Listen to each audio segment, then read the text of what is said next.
ಸಿಬ್ಬಂದಿಗೆ ಸಂಬಳ ನೀಡದ ಹಿನ್ನೆಲೆಯಲ್ಲಿ ಬೀಗ ಹಾಕಲಾಗಿದ್ದ ಕೊರಟಗೆರೆ ಇಂದಿರಾ ಕ್ಯಾಂಟೀನ್ಗೆ ಮರುಚಾಲನೆ ನೀಡಲಾಯಿತು. ಇಂದಿರಾ ಕ್ಯಾಂಟೀನ್ ಸಿಬ್ಬಂದಿಯ ಸುಮಾರು 7 ತಿಂಗಳ ಸಂಬಳ ಬಾಕಿಯಿತ್ತು.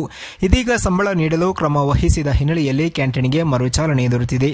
ಇದೇ ವೇಳೆ ಪತ್ರಕರ್ತರ ಜೊತೆ ತಹಶೀಲ್ದಾರ್ ಮುನಿಸ್ವಾಮಿ ರೆಡ್ಡಿ ಇಂದಿರಾ ಕ್ಯಾಂಟೀನ್ ಊಟದ ರುಚಿ ನೋಡಿದರು. ಊಟದ ನಂತರ ಮಾಧ್ಯಮದವರ ಜೊತೆ ಮಾತನಾಡಿದ ಅವರು, ಕೊರಟಗೆರೆ ಇಂದಿರಾ ಕ್ಯಾಂಟೀನ್ನಲ್ಲಿ ಬೆಳಗ್ಗೆ ತಿಂಡಿ, ಮಧ್ಯಾಹ್ನದ ಊಟ, ರಾತ್ರಿ ಊಟ ಎಲ್ಲವೂ ಇನ್ನು ಮುಂದೆ ಲಭ್ಯ ಇರುತ್ತೆ.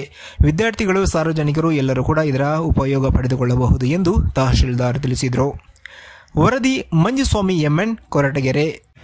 ಇತ್ತೀಚಿನ ದಿನಗಳಲ್ಲಿ ಇಂದಿರಾ ಕ್ಯಾಂಟೀನ್ ಈ ಒಂದು ನಮ್ಮ ಕೊರಟಗೆರೆ ತಾಲೂಕಿನಲ್ಲಿ ಇರ್ತಕ್ಕಂಥ ಇಂದಿರಾ ಕ್ಯಾಂಟೀನ್ ಬಗ್ಗೆ ಒಂದು ಸುದ್ದಿ ಆಗಿತ್ತು.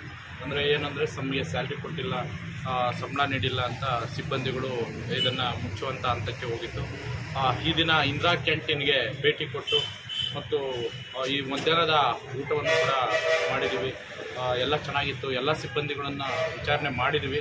ಈಗಾಗಲೇ ಏಜೆನ್ಸಿಯಿಂದ ಒಂದು ಸಂಬಳ ಕೊಡ್ತೀವಿ ಅಂತ ಹೇಳಿದ್ದಾರೆ. ಅದನ್ನು ಕ್ಲಿಯರ್ ಮಾಡ್ತಾರೆ. ಇವತ್ತು ಕೂಡ ಈ ದಿನ ಕೂಡ 1 ತಿಂಗಳ ಸಂಬಳನ ಕೊಡ್ತೀವಿ. ಅದನ್ನು ಮಿಕ್ಕಿದ್ದನ್ನು ಹಂತವಾಗಿ ನಾವು ಕೊಡೋದಕ್ಕೆ ಹೇಳಿದ್ದೀವಿ ಅಂತ ಎಲ್ಲ ಸಿಬ್ಬಂದಿಗಳು ಕೂಡ ನಮಗೆ ತಿಳಿಸಿದ್ದಾರೆ. ಹಾಗೆ ಇಂದಿರಾ ಕ್ಯಾಂಟೀನ್ಗೆ ಯಾವುದೇ ರೀತಿ ಮುಂದೆ ಈ ಸಮಸ್ಯೆಗಳು ಬರೋ ಥರ ಆಗಬಾರ್ದು ಅಂತ ಎಲ್ಲ ಸಿಬ್ಬಂದಿಗಳು ಕೂಡ ನಾವು ತಿಳಿಸಿದ್ದೀವಿ.